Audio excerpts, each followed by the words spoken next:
इसलिए इसको ध्यान में रखते हुए हमको यहाँ पर हर एक चीज को बहुत ही ध्यान से सुनना है, क्योंकि टाइम आपका प्रीशियस है। आप भी शाम अपनी खराब करके अपनी गर्लफ्रेंड को छोड़कर आप यहाँ पर बैठे हुए हैं, तो इट मीन्स कि हम उस टाइम को अच्छे से यूटिलाइज करें।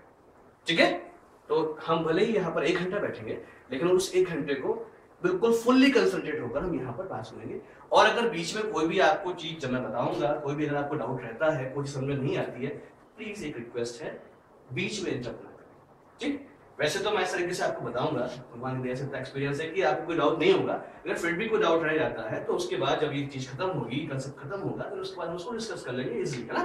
ठीक, चलिए शुरुआत करता हूं आपके सामने एक चीज की। जैसा कि आप सभी पढ़े लिखे हो, ठीक, और हम सबको मालूम है सर कि आने वाली टेक्नोलॉजी और जो टेक्नोलॉजी आज में चल रही है, हम सब जानते हैं कि कंप्यूटर, इंटरनेट और थैंक्स टू मार्क ज़करबर्ग जिन्होंने फेसबुक बनाया, आज शायद लगभग हर एक यंगस्टर, जो भी इंसान इंटरनेट से जुड़ा हुआ है, शायद मैं कह सकता हूं बहुत इजीली कि वो इंसान फेसबुक और ऑर्कुट जैसी सोशल नेटवर्किंग से इजीली जुड़ा हुआ है। बिकॉज़ यहाँ पर भी जितने लोग होंगे सब लोग ही फेसबुक यूज करते होंगे, सब लोग के अकाउंट फेसबुक या ऑर्कुट के अंदर होंगे। जब से ये चीजें आई तब से मैं इस चीज को देख पाया कि जो लोग कंप्यूटर्स को या इंटरनेट को नहीं भी यूज करते थे, लेकिन फिर भी आज कहीं ना कहीं ना जानते वो भी कंप्यूटर का ऑप्टिमम तरीके से, लेकिन उनको ये मालूम है कि फेसबुक अकाउंट कैसे बनता है, चैटिंग कैसे होती है, नई गर्लफ्रेंड कैसे बनाया जाता है, इनको ये चीज तो आ चुकी है। ठीक, उसी तरीके से जिस तरीके से लगातार ये चीजें बढ़ती जा रही हैं, लगातार इंटरनेट के ऊपर लोगों की एडिक्शन बढ़ती जा रही है, लोग उसके आदी होते जा रहे हैं, उस चीज को ध्यान में रखते हुए आज एक संस्था हमारे पास है। आपने पहले भी बहुत से ऐसे लोगों को सुना होगा, ऐसे बहुत से इंस्टीट्यूट को सुना होगा जहां पर आपको चीज के बारे में बताया जाता है। वैसे ही एक बार फिर से संस्था ने एक ऐसा बीड़ा उठाया कि हम, क्योंकि अगर आप इसको अभी भी देख के चलो, लगातार जो हमारे इंडिया की पॉपुलेशन लगातार बढ़ती तो जा रही है, आज 1.25 अरब की आबादी हो चुकी है, लेकिन फिर भी आज भी अगर आप देखें, जैसा कि मैंने पिछले कुछ रिसर्च देखे, मैंने गूगल पे, आप भी इसको सर्च कर सकते हो कि इंडिया के अंदर जो भी कंप्यूटर लिटरेसी रेट है वो कितना है, कुछ आइडिया? इंडिया के अंदर कितने प्रतिशत लोग ऐसे हैं जो कंप्यूटर लिटरेट हैं, उनको कंप्यूटर के बारे में थोड़ी बहुत नॉलेज है? 6 point something 8.75 कुछ हद तक बिल्कुल यार, इतना भी खराब देश नहीं है हमारा, कुछ लोग तो बढ़े हैं आगे। करीबन 8 to 10% लोग ऐसे हैं जिनको कंप्यूटर की थोड़ी बहुत बेसिक नॉलेज है।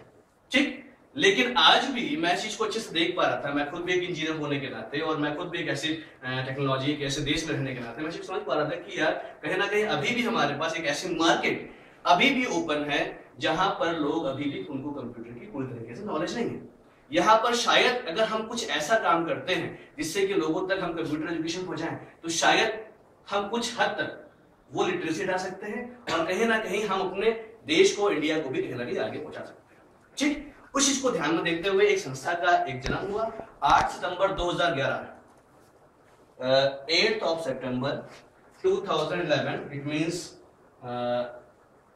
करीबन आज से 2 महीने पहले की बात करी जाए, एक संस्था का जन्म होता है और उसका पंजीकरण होता है भारत सरकार के थ्रू में, जिसे कहते हैं हम ROC, miss registrar of companies के थ्रू एक संस्था का इनकॉर्पोरेशन होता है। और वो संस्था थी कौन सी?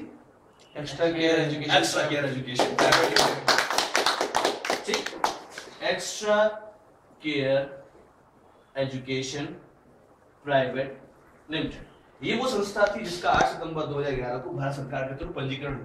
आप इसको जाकर चेक भी कर सकते हो, भारत सरकार की वेबसाइट है mca.gov.in, means ministry of corporate affairs .government.india। इस पर जाकर आप कंपनी की लीगलिटी से चेक कर सकते हैं एग्जैक्टली कंपनी कहां तक किस तरीके से लीगल है। ठीक, संस्था का मेन उद्देश्य क्या था? जैसा कि मैंने बताया कि हम कंप्यूटर्स के बारे में बात कर रहे हैं, हिसाब से हमको ये भी मालूम है कि कितनी परसेंटेज लोग ऐसे हैं। मैं इस चीज को अच्छे समझ पा रहा था, अपनी जॉब को करते करते मुझको ये समझ में आ रही थी कि यार अभी भी ऐसा है कि बहुत कम परसेंटेज लोग ऐसे हैं जो कंप्यूटर्स के बारे में जानते हैं। और हम जिस कंट्री के अंदर हैं डिपेंड ये करता है, हमको एक फार्मर से सीखना चाहिए, किसान। अगर हम उसको चेक करें, किसान एग्जैक्टली करता क्या है?